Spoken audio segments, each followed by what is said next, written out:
মাথা নিচের দিকে দিয়ে আল্লাহ গো ডেকে আহাজারি করার পর আঘাতকারীদের একজন বলছে, তুমি কান্দো কই, তোমার চোখ দিয়ে তো পানি বের হয় না। বৃদ্ধ লোকটি তখন কাকুতি মিনতি করে আল্লাহ করছেন আর বলছেন, পানি বের হয়েছে, তোমরা আমাকে ছেড়ে দাও, তোমাদের পায়ে ধরি, তোমরা আমাকে ছেড়ে দাও।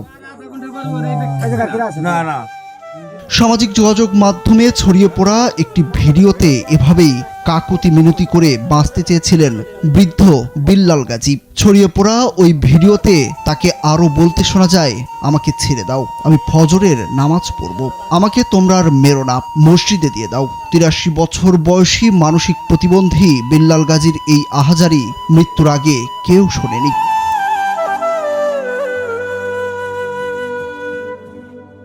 বয়সের ভারে নুয়ে পড়া এই প্রতিবন্ধী বয়োবৃদ্ধের প্রতি কোনো দয়া করেনি কিছু উচ্ছৃঙ্খল মানুষজন। চোর সন্দেহে নির্মমভাবে পিটিয়ে হত্যা করা হয়েছে তাকে। সঙ্গে থাকা জাতীয় পরিচয়পত্রের তথ্য অনুযায়ী তিনি খুলনার পাইকগাছা উপজেলার লক্ষ্মীখোলা গ্রামের শহর আলী গাজীর ছেলে।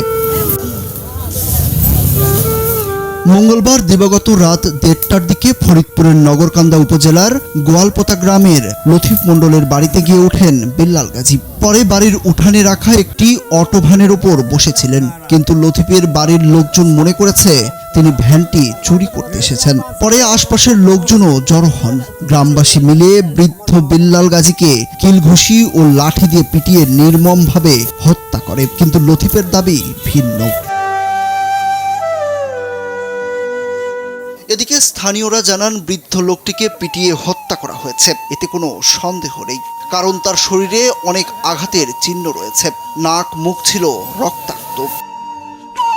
নগরকান্দা থানার ভারপ্রাপ্ত কর্মকর্তা মোহাম্মদ আমিনুর রহমান জানান, খবর পেয়ে এক বৃদ্ধের রক্তাক্ত লাশ উদ্ধার করা হয়েছে। কিভাবে কি হয়েছে তা তদন্ত করা হচ্ছে।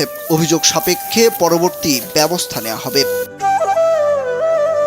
এলাকাবাসী বলছেন, এই বৃদ্ধ মানুষটি বিভিন্ন এলাকায় ঘুরে ঘুরে কেউ ২ মুঠো খেতে দিলে তা খেয়ে বাঁচতেন, কিন্তু তিনি কোনোভাবেই চুরি করার মতো অবস্থায় ছিলেন না। তাকে যারা পিটিয়ে হত্যা করেছে তাদের শাস্তি চান তারা।